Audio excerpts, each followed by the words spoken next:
Haemoglobin কমে গেলে কতই না চিন্তিত আমরা হয়ে পড়ি বলুন।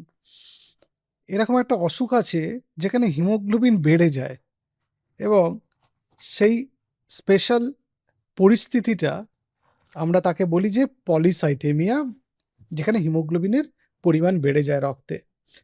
আমরা সাধারণত জানি যে পুরুষ মানুষদের রক্তে হিমোগ্লোবিন ১৩ থেকে ১৭ গ্রাম পার ডেসিলিটার এবং মহিলাদের ১২ থেকে ১৫ গ্রাম পার ডেসিলিটার থাকে। কোনো কারণে যদি হিমোগ্লোবিন বেশি আসলো সেটা নিয়ে খুব খুশি হওয়ার কোনো কারণ নেই। মনে করুন একজন মানুষ, পুরুষ মানুষ, তার হিমোগ্লোবিন ১৯ এসেছে। সবাইকে বলে বেড়ানোর কোনো কারণ নেই যে আমার রক্তে হিমোগ্লোবিন অনেক বেশি এবং আমার গায়ে জোরও অনেক বেশি। আপনি একটা রোগের মধ্যে পড়ে গেলেন। সেটার নাম পলিসাইথেমিয়া। এই হিমোগ্লোবিন বেশি, এটা ৩ টে কারণে হতে পারে। একটা হচ্ছে প্রাইমারি পলিসাইথেমিয়া, যেখানে বোন ম্যারো থেকে বেশি হিমোগ্লোবিন তৈরি হয়। একটা সেকেন্ডারি পলিসাইথেমিয়া, যেক্ষেত্রে হিমোগ্লোবিন বাড়ার পিছনে অন্য কোনো কারণ থাকে, অসুখ থাকে। সেটা হার্ট আর লাংসের অসুখ হতে পারে, বা আপনার কিডনি থেকে এরিথ্রোপয়েটিন হরমোন বেশি বেরোচ্ছে কোনো টিউমারের কারণে, সেটা হতে পারে, বা আপনি হাই অল্টিটিউডে থাকেন সেটা হতে পারে, অথবা আপনার অবস্ট্রাকটিভ স্লিপ অ্যাপনিয়া আছে। মানে কোনো কারণে রক্তে অক্সিজেনের পরিমাণ কম থাকার একটা সম্ভাবনা আছে। সেই জন্য বডি হিমোগ্লোবিনের প্রোডাকশন বাড়িয়ে দিয়ে সেই ঘাটতিটাকে পূরণ করার চেষ্টা করে।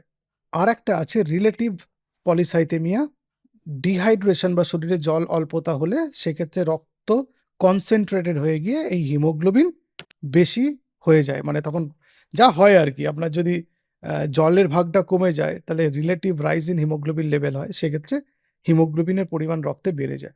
যখন কোনো কারণে আমাদের রক্তে বা শরীরে অক্সিজেন কম থাকে বা ঘাটতি দেখা যায়, যেমন অ্যাসমা, যেমন সিওপিডি, যেমন হাই অল্টিটিউড পাহাড়ের উপরে বাস করছেন, তখন বডি হিমোগ্লোবিন তৈরি করাটাকে কিছুটা বাড়িয়ে দেয় এরিথ্রোপয়েটিন বলে একটা হরমোনের পরিমাণ বাড়িয়ে। এই এরিথ্রোপয়েটিনটা কিডনি থেকে তৈরি হয়। তাহলে এই বেশি হিমোগ্লোবিন আসার সাধারণ কারণগুলো কি কি?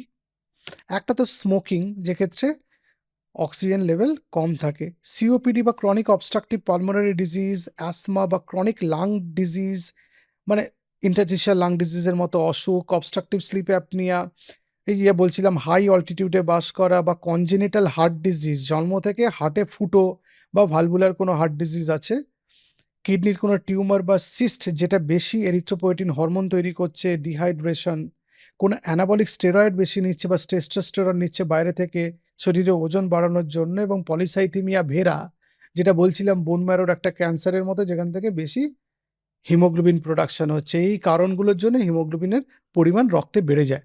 লক্ষণ কি হয় বেশি হিমোগ্লোবিন বাড়লে? রক্তে যখন বেশি ঘন হয়ে যায় তার কার্যক্ষমতা কমে যায়। অক্সিজেন এবং নিউট্রিশনাল সাপোর্ট যেটা যাওয়ার দরকার সেটা ততটা যায় না। যেন গিডিনেস হতে পারে, ডিজিনেস হতে পারে, শ্বাসকষ্ট হতে পারে। যেমন পলিসাইথেমিয়া ভেরাতে গরম জলে চান করলে প্রচণ্ড চুলকানি হয় গায়ে। সেটা একটা সিম্পটমের মধ্যে আপনি ধরতে পারেন। বেশি হিমোগ্লোবিন থাকার জন্য মুখটা লালচে দেখতে লাগে, দুর্বল লাগে যেহেতু রক্তটা ঘন, অতটা ভালো কাজ করছে না। ফ্যাটিগ, ইরিটেবিলিটি, হেডেক, মাথা ব্যথা, এটার একটা সিম্পটম। আর হাত পায়ে যেহেতু রক্তটা বেশি ঘন, অক্সিজেন কম সরবরাহের জন্য, দীর্ঘ সময় ধরে কম অক্সিজেন সরবরাহের জন্য টিংলিং বা নামনেস হতে পারে, ঝিনঝিনে ভাব হতে পারে হাতে পায়ে। এই পলিসাইথেমিয়া বা বেশি হিমোগ্লোবিন ব্যাপারটা খারাপ কেন? এটা তো ভালো হওয়ার কথা যে এত বেশি হিমোগ্লোবিন কমলেই তো বরং আমরা ওষুধ দিই, বিভিন্ন জিনিস খেতে বলি। তাহলে এই যে হিমোগ্লোবিন বাড়লো, এটা খারাপ কেন? এই রক্ত ঘন হয়ে গেলে তার জমাট বাঁধার সম্ভাবনা বেড়ে যায়। এখানেই ঝামেলাটা তৈরি হয়। কোনো জিনিস পাতলা মানে তার জমাট বাঁধার সম্ভাবনা কম। আপনি মনে করুন কিছু একটা ইসবগুলের শরবত বানাচ্ছেন, একটা জলের মধ্যে ইসবগুল দিয়েছেন, জলে গুলে খাবেন বলে। বেশি ইসবগুল থাকলে সেটা জমাট বেঁধে থাকে না, কম থাকলে সেটা ভালো গুলে যায়। এই জমাট বেঁধে গিয়ে গন্ডগোলটা শুরু হয়। হার্ট অ্যাটাক হতে পারে, ব্রেন স্ট্রোক হতে পারে, পালমোনারি এম্বলিজম হতে পারে, ডিপ ভেন থ্রম্বোসিস হতে পারে। এই ৪ টে মারক রোগ হতে পারে। সেই জন্য রক্ত বেশি ঘন হলে বা হিমোগ্লোবিন বেশি থাকলে সেটা ভালো নয়। যাদেরই হিমোগ্লোবিন বেশি বা পলিসাইথেমিয়া হয়েছে তাদের ক্ষেত্রে রেড ফ্ল্যাগ সাইনটা কোনটা? কি কি হলে বুঝবেন ঝামেলা হচ্ছে? ১ নম্বর যদি সাডেন অনসেট চেস্ট পেন হয়, ২ নম্বর যদি ব্রেথলেসনেস বা শ্বাসকষ্ট হয়, ৩ নম্বর যদি কনফিউশন হয়, ৪ নম্বর যদি উইকনেস অন ওয়ান সাইড মানে একদিকে দুর্বলতা হয়েছে, যদি খুব মাথা ব্যথা করে। এই ৫ টা যদি থাকে তাহলে বুঝতে হবে ঝামেলা হয়েছে। কারণ বুকে যদি সাডেন যদি চেস্ট পেইন হয় তাহলে হার্ট অ্যাটাক হওয়ার একটা সম্ভাবনা থাকে। কনফিউশন মানে ব্রেইন স্ট্রোক হতে পারে। শ্বাসকষ্ট মানে পালমোনারি এম্বলিজম এর কথা ভাবতে হবে। পায়ে যদি খুব ব্যথা হয় ডিপ ভেন থ্রম্বোসিস এর কথা ভাবতে হবে। এবং শরীরে কোনো দিকে দুর্বল হয়েছে মানে ব্রেইনে রক্ত জমা বেড়ে স্ট্রোক হয়ে যেরকম প্যারালিসিস টাইপের হয় সেরকম হয়েছে। যেটাকে হেমিপ্যারাসিস বলি। তাহলে কি করে বুঝবেন বা কি ডায়াগনস্টিক প্রসিজিওর? তো হিমোগ্লোবিন টেস্ট করলেই বোঝা যাবে কত রক্তে হিমোগ্লোবিন আছে, বেশি থাকলেই ঝামেলা। পরীক্ষা-নিরীক্ষার মধ্যে একটা কমপ্লিট ব্লাড কাউন্ট, হিমাটোক্রিট মানে হিমোগ্লোবিন কনসেনট্রেশনটা বোঝা যায়, ব্লাডে এরিথ্রোপয়েটিন লেভেল। যাদের হিমোগ্লোবিন বেশি তাদের JAK2 মিউটেশন হচ্ছে কিনা সেটা দেখতে হয়, অক্সিজেন স্যাচুরেশন দেখা, লাং ফাংশন টেস্ট করা। কারণ লাং ফাংশন টেস্টে দেখা যায় যে অ্যাসমা বা COPD আছে কিনা, সেখান থেকে পলিসাইথেমিয়া হয়েছে কিনা। স্লিপ অ্যাপনিয়া আছে কিনা সেটা দেখতে হয়, কারণ অবস্ট্রাকটিভ স্লিপ অ্যাপনিয়াতে এরকম হিমোগ্লোবিন বেড়ে যায়। আর কিডনির আল্ট্রাসাউন্ড করে দেখতে হয় কোনো টিউমার হয়েছে কিনা, যেখান থেকে এরিথ্রোপয়েটিন হরমোনটা বেশি পরিমাণে বেরোচ্ছে। ট্রিটমেন্ট কি?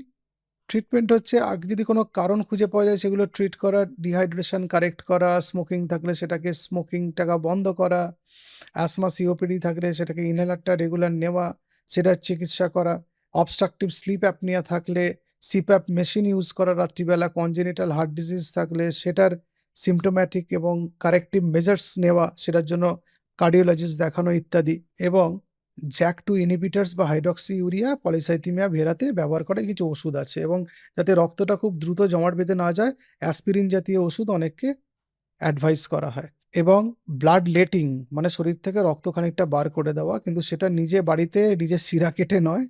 এটার জন্য ব্লাড ব্যাংক আছে, ট্রেন্ড লোকজন আছে, তারা সেখানে গিয়ে এটা পদ্ধতিটা করবেন। আপনি খরচ বাঁচাতে গিয়ে বাড়িতে শিরা কেটে রক্ত বার করলে আপনি জানবেন না কতটা বার করতে হবে, তাতে ভয়ানক বিপদ ঘটবে।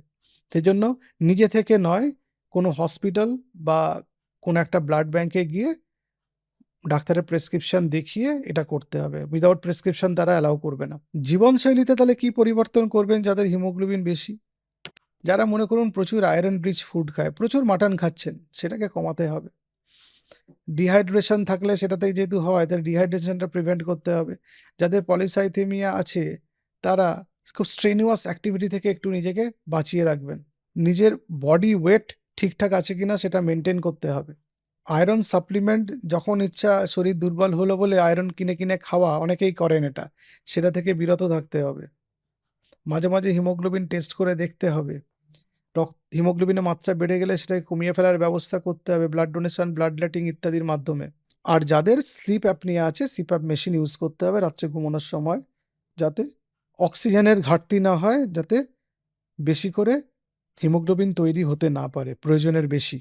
এই যাদের হিমোগ্লোবিন বেশি থাকে, এই পলিসাইথেমিয়া, তাদের মাসে একবার করে হিমোগ্লোবিন টেস্ট করাটা ভালো। কারণ কমিয়ে ফেলাটা তো চিকিৎসার একটা পদ্ধতির মধ্যেই পড়ে। খুব বেশি বেড়ে যাচ্ছে কিনা সেটাও দেখতে হয়। অনেক সময় খুব বেশি হিমোগ্লোবিন বেড়ে গেলে 20 বা তার বেশি দুর্ঘটনা ঘটতে পারে। সেজন্য নিজেদের সচেতনতার জন্য এটা ব্যবহার করতে হবে। সুতরাং বেশি হিমোগ্লোবিন থাকা এটা একটা রোগ। সেটার কিছু পদ্ধতি আছে চিকিৎসার। সেটার কিছু কারেক্টেবল মেজার্স আছে। অনেকগুলো কারণ আছে যেগুলো আমরা নিজে থেকে সেগুলো ঠিক করে ফেলতে পারি সঠিক চিকিৎসা পদ্ধতির মাধ্যমে। এবং মাঝে মাঝে চিকিৎসা করতে হবে, দরকার পড়লে রক্ত শরীর থেকে খানিকটা বার করে দিতে হবে প্রপার মেডিকেল গাইডেন্সের আন্ডারে এবং ডাক্তারের পরামর্শ অনুযায়ী এবং ট্রেন্ড পার্সোনেলের মাধ্যমে। নমস্কার।